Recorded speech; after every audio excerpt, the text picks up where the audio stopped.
Good morning, students. Today we are going to learn about poem number 2.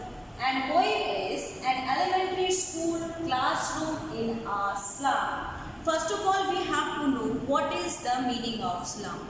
Slum is the place where the people who belong from below poverty line live. The place it is called slum. An elementary school classroom in a slum has been composed by Stephen Spender. Stephen Spender is an essayist as well as an English poet. He usually chosen the topics on social injustice.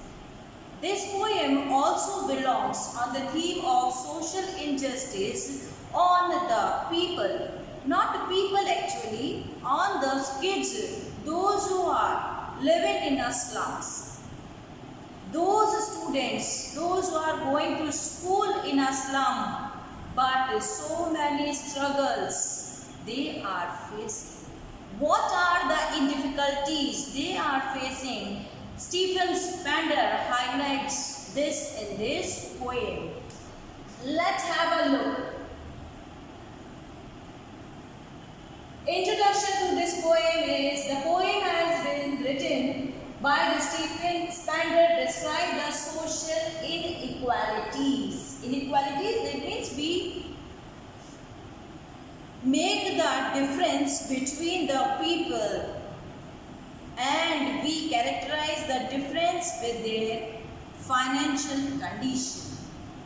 See, he describes the condition of the students of an elementary school. Do you know the elementary? The school which runs till class 5th is called elementary school. School which is situated in a slum area. The poet wants to draw the attention of everyone towards these kids. Those kids who belong from some slum area and they go to the school, but they faces many problems in the school. We discuss these problems in this poem. First of all, I just want to highlight of a slum. Have you seen the movie? Have you watched the movie Slumdog Millionaire? Most of the time in the movies, slums has been highlighted, and the slums most probably highlighted in Mumbai. Have you remember during this COVID pandemic when the coronavirus spread its legs in the slum areas? It has been highlighted in the news channels. Let's see that we talked about this in this poem. First of all, we read the rhyming scheme of this poem. The poem has been written in a free verse. When the poem does not have any rhyming scheme, we call it is in a free verse. So, if the question is repeated in the examination, what is the rhyming scheme of this poem? Write down the poem has been composed in a free verse. Don't rhyme, there is no rhyming scheme. It does not have rhyme scheme. That's why it is called free verse.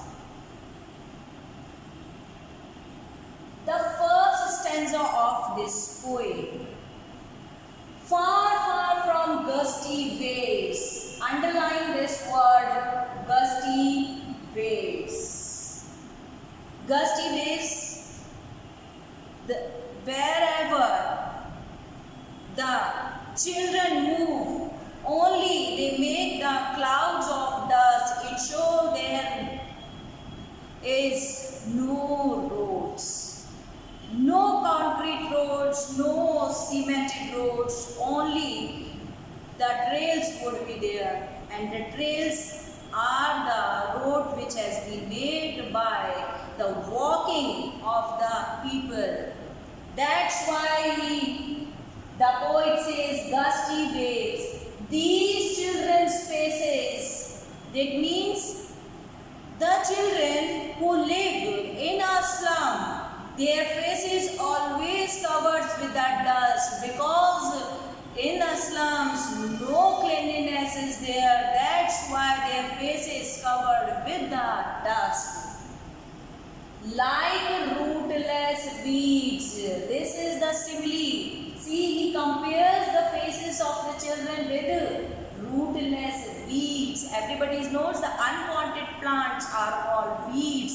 That means the poet says we classified these children like unwanted weeds. The hair torn around their pallor. Pallor means face. Cheeks, that is called a pallor. Their hairs, that means uncounted hair, uncombed hair, spread over their faces.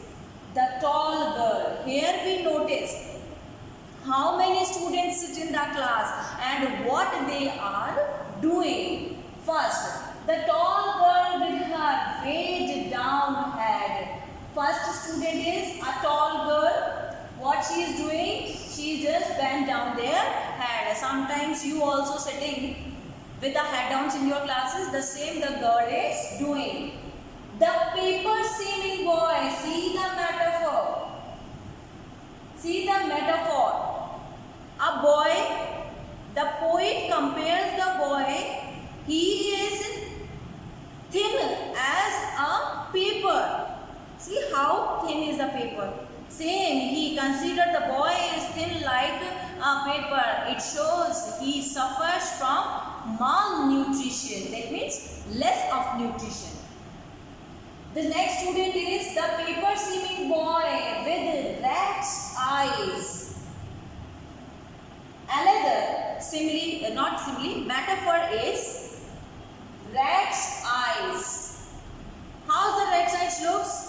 It's be coming out, embossed eyes. The rat has the embossed eyes. The boy is too much thin, his eyes comes out. It looks like its eyes comes out, its eyes looks embossed. And the second thing, the rat's eyes is also a proverb. It means the person has a greed. He is too much hungry. It shows this one. Rat's eye shows the malnutrition. The boy is hungry. The stunt, unlucky hair. That means the boy is thin, not moving in there. Unlucky hair. This hair is the person who got the thing after the death of his parents. अपने parents की death के बाद जो उस व्यक्ति इस चीज का वारिस होता है उसको हम कहते हैं hair. Unlucky hair of twisted bones. What he has taken from their parents. He has taken a twisted